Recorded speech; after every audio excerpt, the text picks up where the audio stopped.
آگے اللہ فرماتے ہیں وَلَوْ شَاءَ رَبُّكَ لَآمَنَ مَنْ فِي الْأَرْضِ كُلُّهُمْ جَمِيعًا۔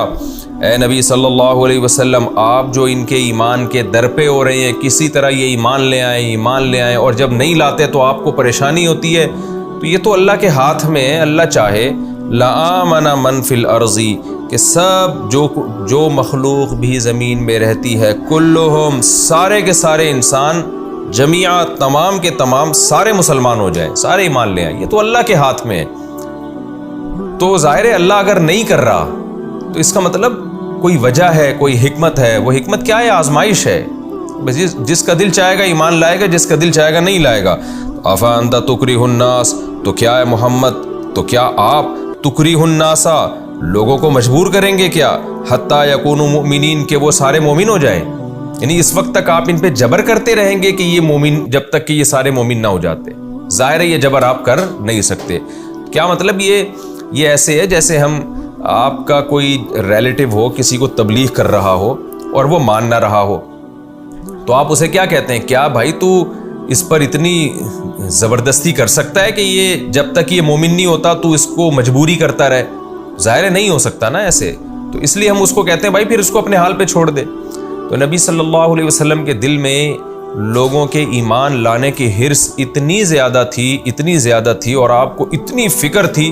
دو وجہ سے فکر تھی آپ صلی اللہ علیہ وسلم کو۔ ایک تو اس لیے بھی کہ انسانیت پہ رحم کا جذبہ، کہ یہ جہنم کی آگ سے بچ جائیں۔ دوسرا اس لیے بھی کہ اگر یہ ایمان نہ لے کر آئے تو ایسا نہ ہو کہ میری تبلیغ میں کوئی کمزوری ہو، پھر قیامت کے دن مجھ سے سوال ہوگا کہ آپ اپنے مشن کی تکمیل نہیں کر کے آئے۔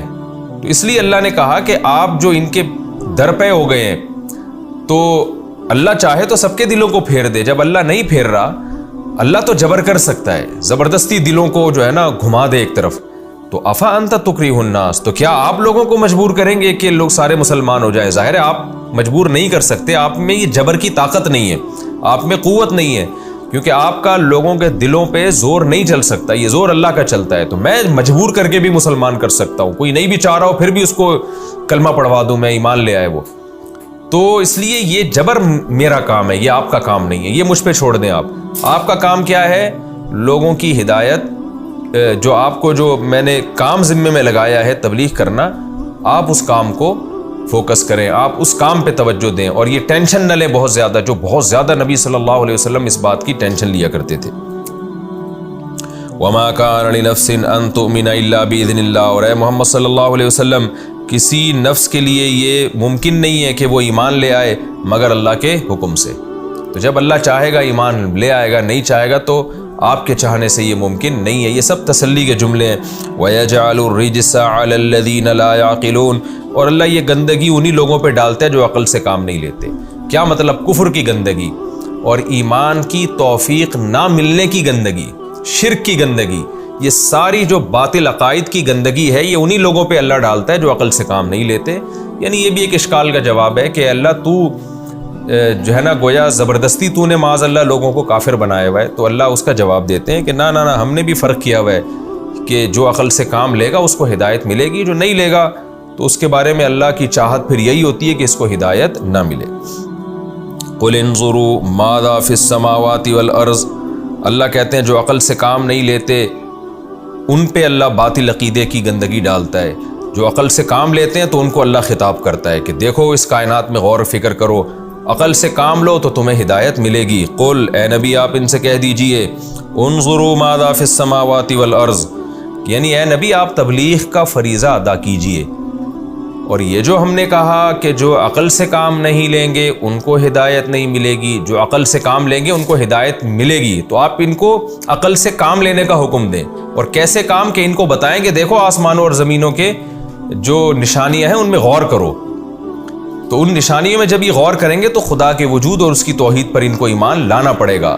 تو آپ اس کام کو فوکس کریں کہ ان کو عقل استعمال کرنے کا حکم دیتے رہیں اور کائنات میں غور و فکر کرنے کا حکم دیتے رہیں۔ قل، اے نبی آپ ان سے کہہ دیجئے، انظروا ماذا فی السماوات والارض، دیکھو کیا کچھ ہے آسمانوں میں اور زمین میں، ان چیزوں میں غور کرو، انظروا ان چیزوں کو دیکھو، وما تغنی الآیات والنذر، لیکن پھر اے نبی ہم آپ کو بتا دیں کہ آپ یہ سمجھیں گے کہ اب یہ سارے اس کائنات میں غور کریں گے تو فوراً ایمان لے آئیں گے، نا نا نا نا، پھر بھی یہ توقع نہ رکھیں۔ وہ کیا ہوگا؟ وما تغنی الآیات والنذر، جو آیات ہیں، نشانیاں ہیں کائنات کی، اور نذیر کی جمع نذر، اور جتنے ڈرانے والے ہیں جیسے پیغمبر، علماء اور جو بھی مبلغین ہیں، سب ڈرانے والے ہوتے ہیں۔ تو یہ ڈرانے والے اور جتنی بھی ہماری نشانیاں ہیں، یہ ان لوگوں کو فائدہ پہنچاتی ہی نہیں ہے، لا یؤمنون، جو ایمان لانا چاہتے ہی نہیں ہیں۔ تو آپ ان کو غور و فکر کا حکم دے دیں، جو چاہتے ہیں ہدایت کا راستہ ان کو توفیق مل جائے گی، جو نہیں چاہتے ان کو ذرہ برابر بھی فائدہ نہیں ہوگا۔